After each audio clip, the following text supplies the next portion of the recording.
என்னங்க பெரிய பணம் வேணுங்கிற அளவுக்கு பார்த்தாச்சு.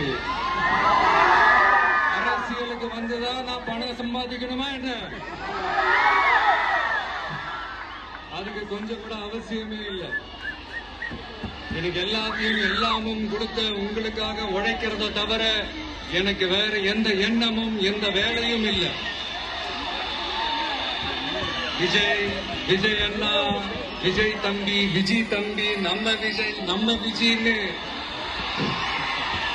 என்னடா இந்த விஜய் தனியாளா இருப்பான்னு பார்த்தா எப்ப பாரு மக்கள் கடலாவே இருக்கிறானேன்ட்டு இந்த எதிரிகளுக்கு எல்லாம் தெரிஞ்சவன நம்மளை பத்தி கண்ணாபின்னான்னு பேச ஆரம்பிச்சிருக்கிறாங்க.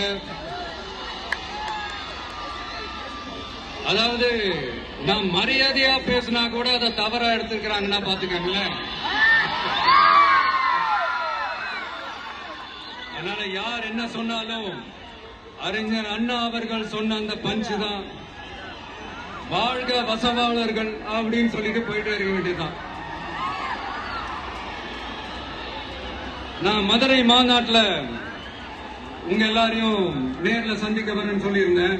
அப்படி இன்னைக்கு உங்களுக்காக நம்மள மேலையும் கீழையும் ரொம்ப மோசமா ஆண்டுகிட்டு இருக்கிற பாசிச பாஜக அரசையும்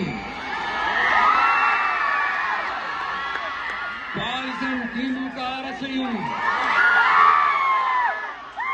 கேள்வி கேட்கறதுக்காக வந்திருக்கிறேன். இந்த பாஜக அரசு நம்மள கொஞ்ச நெஞ்ச கொடுமையாங்க செய்து பீகார்ல 65 லட்சம் வாக்காளர்கள் ஓட்டர் லிஸ்ட்லயே காணோமா. இது என்ன பெரிய விஷயம்? இதை தாண்டி இன்னொரு விஷயம், இந்த எதிர்கட்சிகள்லாம் ரொம்ப சிம்பிளா சொல்ற மாதிரி சொல்லணும்னா ஓட்டு திருட்டு. வீட்டு நம்பர் 0ன்னு போட்டெல்லாம் ஓட்டர் ஐடி கார்டு கொடுத்திருக்காங்கன்னா பாத்துக்காங்களேன். எவ்வளவு பெரிய ஒரு மோசமான வேலைகள்லாம் அவங்க செய்யறாங்கன்னு பாத்துக்கோங்க. அடுத்து 1 நேஷன் 1 எலெக்ஷன், ஒரே நாடு